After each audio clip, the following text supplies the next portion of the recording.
What's up, y'all? Here's my poor financial decision. It's a 1936 Canadian SailCraft traditional model. You can tell here by my face. We got up here and we were in trouble. I let this boat sit for months. I purchased it back in April when I was living in Montana, and this is now November, and there is water all over this boat, which is a major problem. You normally think boats are okay in water, but you can see here it's almost come up to the bottom of the floorboard here. It's rotted out this cabin sole. We're just trying to get this water out. It's got some mold and mildew growing in it.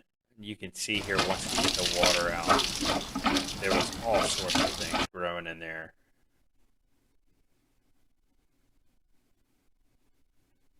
And it was just nasty.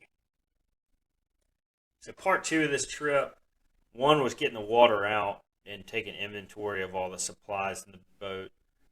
Part two is keeping the water from coming in. And so you can see me here on the deck. What I'm doing is plugging in screw holes where pieces of hardware were removed and the fiberglass was not filled in. So you've got water just going in. This is what they call the mast boot. It keeps water from going into the cabin of the boat because the mast actually runs down through the bottom of the boat into the keel.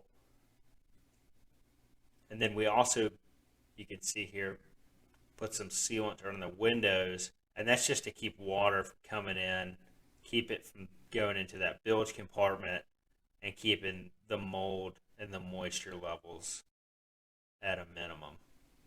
So that kind of wraps up this first trip. We didn't really have a lot of time. I ended up covering the tarp over the cockpit before we headed out. And here's some photos from that day. Anyways, hope you guys stay tuned for this refit. It's going to be a heck of a project.